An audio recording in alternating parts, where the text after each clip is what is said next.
और इसी बीच बड़ी खबर आपको बता दें, जयपुर एसीबी स्पेशल यूनिट की सीकर में बड़ी कार्रवाई। एसीबी ने पशुपालन विभाग की जॉइंट डायरेक्टर को ट्रैप किया है। दीपक अग्रवाल है, जिनको 25,000 की घूस लेते हुए दबोचा है। मासिक बंदी और ट्रांसफर करने की एवज में घूस मांगी गई थी। एसीबी एसपी महावीर प्रसाद ने इस पूरी कार्रवाई को अंजाम दिया। उसी से जुड़े कुछ विजुअल सबसे पहले फर्स्ट इंडिया पर डीआईजी अनिल कयाल के निर्देशन पर कार्रवाई हुई है। ये बड़ी खबर है इस वक्त की। जयपुर एसीबी स्पेशल यूनिट की सीकर में बड़ी कार्रवाई। एसीबी ने पशुपालन विभाग के जॉइंट डायरेक्टर को ट्रैप किया है।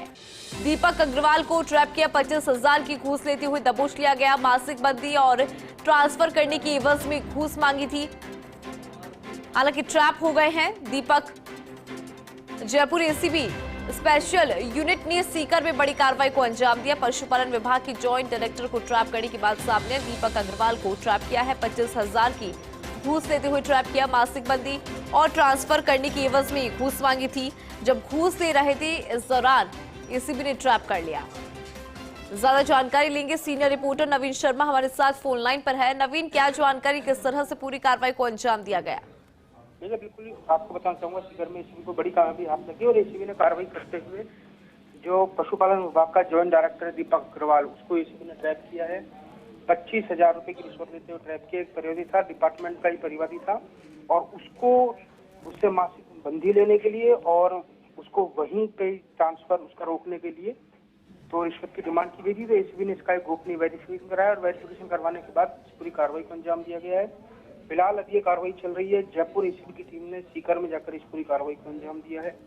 एसीबी के अधिकारी हैं, वो फिलहाल जो आरोपी हैं उससे पूछताछ कर रहे हैं। पूछताछ के बाद कई बड़े और भी खुलासे होने की उम्मीद है, वो जताई जा रही है। जी बिल्कुल, पूछताछ यहाँ पर होगी। नवीन, पूछताछ पे ही सारी बातें टिकी हुई है, क्योंकि कई और खुलासे होने की बात भी यहाँ पर सामने आ रही है। और नवीन, अगर पूरे इनपुट की बात करें, किस तरह से एसीबी को उसको लेकर इनपुट मिला था, फिर कैसे प्लानिंग की और फिर यहाँ तक कैसे पहुंची एसीबी? देखिए, परिवादी भी था, उसने एसीओ मुख्यालय में शिकायत दर्ज कराई थी कि उससे घूस की डिमांड की जा रही है। तो एसीबी ने उसका एक गोपनीय वेरिफिकेशन कराया और वेरिफिकेशन करवाने के बाद में एसीबी ने इस पूरी कार्रवाई को अंजाम दिया है। बताया जा रहा है कि एसीबी का हेल्पलाइन नंबर 1064 पर परिवादी ने एक शिकायत दर्ज की थी और शिकायत के आधार पर एसीबी ने वेरिफिकेशन करवाया। और वहीं इस पूरे मामले के अंदर आपको बता दूं, एसीबी की कई टीमें हैं वो इस पूरी कार्रवाई के अंदर लगी हुई है। जो आरोपी का घर है वहां पर भी एसीबी की टीम पहुंच चुकी है। घर की सर्च की जा रही है। घर की सर्च में क्या कुछ निकलेगा वो देखने वाली बात होगी, लेकिन फिलहाल एसीबी ने मौके से कुछ फाइलों को भी जब्त किया। उन फाइलों के आधार पर यह भी पता लगाने का प्रयास किया जा रहा है कि ये जो घूसखोरी का काम है ये कब से कर रहा था और कौन कौन इस पूरे खेल के अंदर शामिल हैं। जी ठीक है नवीन, शुक्रिया पूरी खबर पर जानकारी के लिए।